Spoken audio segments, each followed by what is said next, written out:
It started with a thoughtless joke at a progressive fundraiser in Dallas. Representative Jasmine Crockett, the firebrand Democratic Congresswoman known for her biting rhetoric, went off script during a speech about Governor Greg Abbott's policies. "Governor Hot Wheels wants to roll over everyone's rights," she said with a smirk, mocking the wheelchair-bound Republican governor to scattered, uncomfortable laughter. Within hours, the 18-second clip exploded across social media. Republicans were outraged, disability advocates condemned the comment, and even fellow Democrats winced. But instead of apologizing, Crockett doubled down. "I stand by what I said," she told reporters the next morning. "His policies are the real disability for Texans." That defiance might have worked in the past. Crockett had built her brand on being the unapologetic progressive voice that wouldn't back down.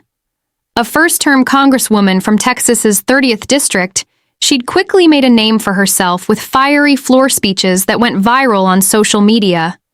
Her supporters loved her for telling it like it is and fighting fire with fire against Republicans.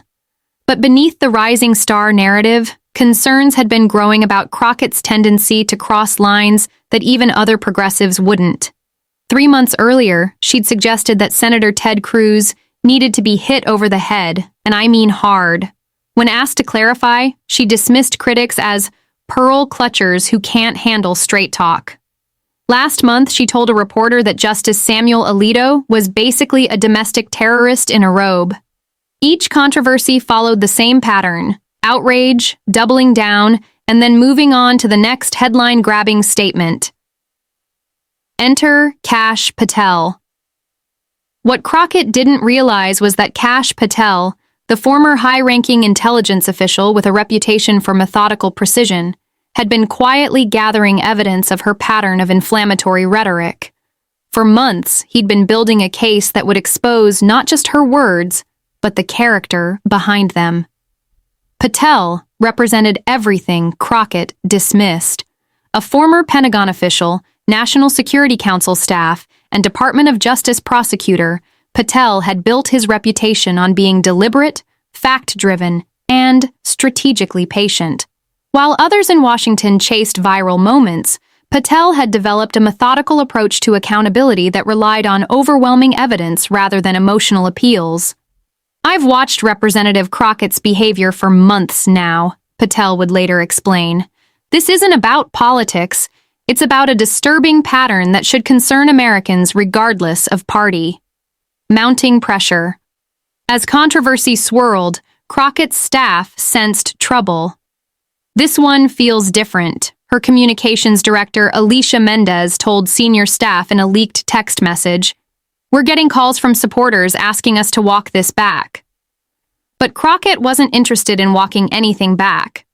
"They always come for strong black women who don't sugarcoat," she tweeted that evening. "I'm not about to start apologizing to please the right-wing outrage machine." That defiance was about to meet its match. As the controversy entered its third day, the pressure on Crockett intensified. Disability rights organizations issued statements condemning her remarks. The Congressional Black Caucus, usually a reliable ally, remained conspicuously silent. Several prominent progressive organizations that had endorsed her campaign quietly removed her name from their websites. Inside Crockett's Washington office, the mood was tense. Her chief of staff, David Langley, had prepared 3 different apology statements, all of which Crockett had rejected. "I'm not giving them the satisfaction," she insisted during a heated staff meeting. "The right attacks Biden's mental fitness every day, and no one bats an eye." "This is selective outrage," her legislative director Maya Rhee pushed back. "It's not just the right, though. We're hearing from disability advocacy groups who've supported us on health care. This is alienating our allies." Crockett dismissed the concerns with a wave. "They'll come back when they need our vote." The Patel method. Meanwhile, Kash Patel was working methodically in his Virginia home office. Unlike other political figures who might have immediately jumped on social media to condemn Crockett, Patel had spent the past 72 hours compiling video clips, statements, and testimonials. His approach wasn't to simply attack Crockett for one offensive comment. It was to establish a pattern of behavior that revealed a deeper character issue. The pressure on Crockett escalated further when Army veteran and double amputee Congressman Brian Mast, who lost both legs in Afghanistan, addressed the controversy on the House floor. "I don't rise today to attack my colleague," Mast said solemnly. "I rise to invite her to spend a day with disabled veterans at Walter Reed, to understand that a disability doesn't define a person's courage, capability, or contribution." Cameras caught Crockett rolling her eyes during Mast's speech, a momentary reaction that would feature prominently in what came next. That evening, Crockett appeared on The Situation Room with veteran journalist Barbara Walden, clearly expecting a friendly interview. At first, Walden asked about policy issues, letting Crockett expound on her legislative priorities. But 15 minutes in, Walden shifted gears. "Congresswoman, I have to ask about your comments regarding Governor Abbott," Walden said. "Many people, including those in your own party, found them offensive to people with disabilities. Do you regret making them?" Crockett's demeanor instantly hardened. "What I regret is that people are more concerned about word policing than they are about Abbott's policies stripping away rights." Walden pressed further. "So you don't see how mocking someone's disability crosses a line?" "What crosses a line is pretending to care about disabilities while cutting healthcare access," Crockett shot back. "The faint outrage is just political theater." "But many disability advocates who share your politics have also expressed concern," Walden noted. Crockett's patience visibly thinned. "Look, if people want to clutch their pearls over a throwaway comment instead of focusing on actual policies that harm millions, that's their problem. I don't have time for this manufactured controversy." The video that changed everything. On day 5 of the controversy at precisely 9 a.m. Eastern Time, Kash Patel released his video. There was no dramatic music, no flashy graphics, just Patel sitting at a desk with a folder of documents and a serious expression. "Today I want to speak to you about Representative Jasmine Crockett," he began calmly.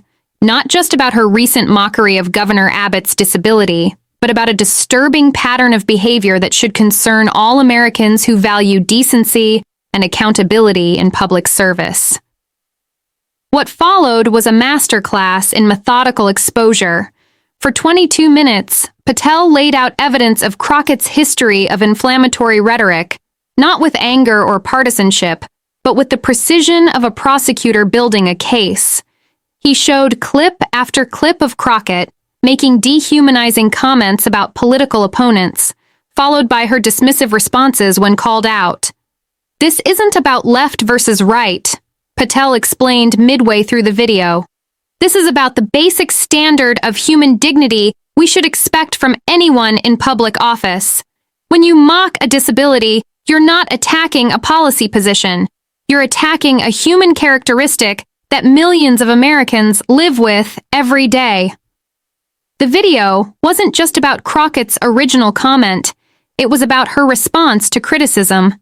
Patel included footage from 5 separate interviews where Crockett had been given the opportunity to express regret and had instead escalated her attacks on critics. He contrasted this with clips of other politicians from both parties who had apologized for offensive remarks, showing how genuine contrition had actually strengthened their standing. "True strength isn't found in doubling down on mistakes," Patel noted. "It's found in having the courage to admit when you've crossed a line." The most damning section came when Patel revealed previously unseen footage from a private fundraiser 3 months earlier, where Crockett had mocked a Republican congressman's stutter. "He can't even get through a cis sentence," she had laughed, eliciting uncomfortable chuckles from the audience. Patel followed this with testimony from speech pathologists about the psychological damage that public mockery causes to people with speech impediments.